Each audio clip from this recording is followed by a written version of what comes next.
Hello everyone! I am Alice of KHR Arts and Cloud Orchid Publishing, and today we are going to talk about why do I need to promote my book? So this is a question that I've been seeing come up rather a lot lately, so I thought, you know what, we'll get right into it. What do I mean by this? What I mean is the difference between organically promoting your book and promoting your book on social media. So I've come across a lot of writers and a lot of new authors that ask this question of, why do I have to go out of my way to promote my book? First things first, if you're writing a book and it's purely just for funsies, as in you don't really care about making money off of it, you're not really interested in going out of your way to sell it, to get it in bookstores, to get it in people's hands, you just wanted to write and publish a book and maybe share it with your family and your close friends. That's not what this video is about. That's purely a personal project, not a professional project. If you are looking to be a professional author and you are looking to sell your book, to get it into people's hands, to get it into bookstores, essentially the goal is to make money off of your books, then this is the video for you. The difference between organic promotion and social media and marketing promotion is organic promotion is kind of the grassroots sort of feel for promotion. This is the whole idea that you publish a book and you tell your family, you tell your closest friends, you tell people who you believe care about you and care about your goals as an author will go out and buy that book. And the hope is that then those people will turn around and then tell people they care about, their family, their friends, and then they will turn around and buy the book and so on and so forth. The problem is this is not the most realistic strategy in that you have zero control over this. This is purely at the mercy of, one, the people that you personally told they have to actually go out and decide to buy the book. Just because they're your family, they're your friends, just because you care about them and you think that they care about you doesn't necessarily mean that they're going to go out and buy your book. And even if they do go out and buy your book, that doesn't necessarily mean that they're going to tell other people to go out and buy your book. And even if they do take that step, which is amazing and awesome, but even if they do, then that process starts again. That's dependent on then those people deciding to take their word for it and buying your book and etc., etc. Once the buck stops, then there's no more people to tell, the message stops dead in the water, and then that's kind of it for your book sales. Too many people have bought into the Hollywood lie of what it means to be an author. They think that they get their book published and suddenly they're magically this famous author, everybody's buying their book, they're a New York Times bestseller, their book is in every Barnes and Noble, they're doing book signings, they're making all this money, and that's just not realistic. Unfortunately, that's not how this works. If that does happen, that's literally the equivalent of winning the lottery. It just really does not happen to the average person. What does happen is that you get your book published, and if you get your book published traditionally by a publisher, they will help you with promoting your book, but a huge chunk of that work is going to fall on your shoulders because chances are, if it's a good publishing company, that means that there are other authors and other books that they're promoting, which means that you're sharing a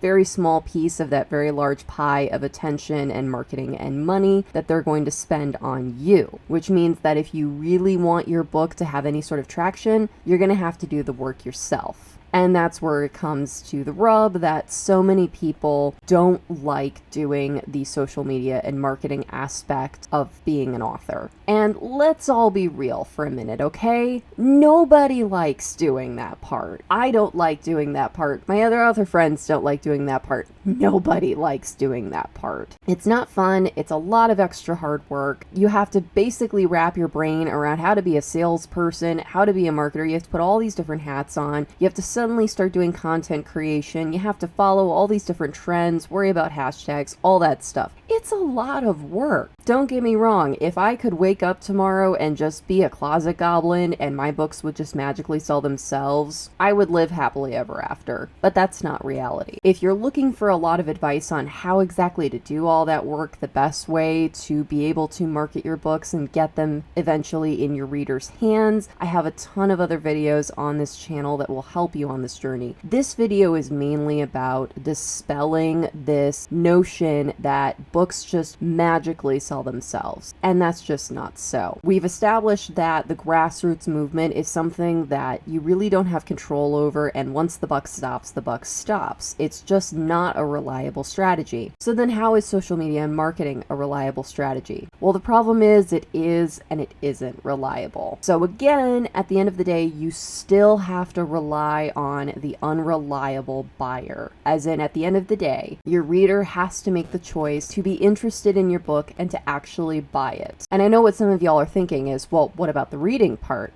The reading part is nice. The reading part is nice. At the end of the day, our goal as authors is that we really do want our readers to actually read our books and enjoy them and hopefully leave nice reviews about them. However, at the end of the day, if they're buying your book and putting it on a bookshelf and it just looks pretty there and they never crack it open, as disappointing as it is as an author, at least you made that sale and at least you have that money to help you pay your bills for that month, is really the cruel reality of being a professional creative person. Is worry first about the sales, worry second about the actual reads. I know that seems rather cold and sellout-ish, but unfortunately that's kind of how our world works. Our country is based on capitalism. We have bills to pay. We need to buy food to eat. Worry first about the sales, then worry about how many people are actually sitting down and reading your book. And the numbers may actually surprise you. I know for a fact that the majority of people who buy my books do read them and do enjoy them, and I know that because a lot of them actually do get back to me, whether it's via online comments or whether it's they actually talk to me in person at conventions, which is so gratifying and affirming as an author. But at the end of the day, if someone buys my book and they decide to use it as a fancy paperweight or they simply want it to be pretty on their bookshelf, that's their business, and I'm just glad that I got their sale. And unfortunately, if you want to be a successful author, that's the attitude that you're going to have to develop for this part of the process. Worrying about if your readers are going to love your book, that they're going to enjoy it, that they're going to have a fun time reading it, that part of the process is when you're actually writing your book, writing and editing it, everything that goes into actually making a book. That's the part of the process where you worry about that part, because that's the part that you have control over that. Whereas in terms of the sales and marketing side, your priority is sales. Your priority is selling the books and not worrying about how many people read your book and enjoyed your book, because that's not the priority in that part of the process. Now, at the end of the day, we as authors, yes, we want so much for you to enjoy our books and we want so much for you to leave us awesome reviews. That's a given. But you do have to have a bit of this compartmentalization, otherwise you're likely to drive yourself crazy. It is so disappointing to know that a year later that someone who bought your book still hasn't read it. I know how disappointing that is. But at the same time, you have to remember, people have lives, people have other things on their to-do list. Sometimes people have what they call to-read piles, and maybe yours just happens to be at the bottom. And that's why you can't worry about it in this stage of the process. Now, going back to the whole why everybody hates doing this so much, it's because it's so much effort and it's frustrating because it's time and effort that could be spent on your writing instead of doing all this other stuff, which is why we all hate it. And trust me, you're not alone in that. We all hate it. None of us like doing this part. It's just a part of the process, unfortunately, that if you actually want to make sales as an author, you're gonna have to do the sucky work of going out of your way to make content, researching hashtags, following trends, doing all the stuff that everybody else is doing. It's just part of the process. The big way that you're going to be able to circumvent that is if you get published under one of those big name publishers, or you get yourself a literary agent, or if you have the money to hire a publicist and they do all of that for you. But if you're an average Joe Schmo author like me and a lot of my friends, you're gonna have to do it yourself. Now what exactly is it that this process is so necessary to being a successful author? Well, the short of it is that in order for people to be able to buy your books, they have to know that they exist. I know this sounds like Captain Obvious, but it's something that people don't really think about. They just think, okay, I made a book and I put it out into the world, yay, people will buy it. Problem is, thousands, if not millions of other people have done the same thing. There is so much noise in today's world, no matter what field you're in, whether you're an author, whether you're an artist, whether you're a musician, it doesn't matter. There is so much noise in this world because we now have access to so many tools and so many platforms that enables more people to share their creative works more than ever before. So many of these different fields used to be essentially closed communities where you really had to know somebody in order to get your foot in the door. Now, anybody can put whatever they want on the internet, whether it's via Amazon or SoundCloud or YouTube or whatever, in order to get your work out there. And so that means you're competing with everybody else. And that's another thing that I tell people is that there is a huge difference between the way that the old guard works and the way that new authors today work. The old guard that I'm referring to are the authors that are above the age of 50 years old who have been authors their whole lives. So we're talking about the classic current generation of authors who have like 20, 30, 50 books under their belts. They've been writing since forever. They got published in the good old days, all of that. Any advice you get from them is going to be good, but unfortunately it's not going to be relevant in today's market. A lot of the things that they're going to tell you, because they got published back when a lot of that was you had to know people, you had to really get your foot in the door, whereas now anybody can get published and you have to deal with all that noise, something that they've never had to deal with. It's really helpful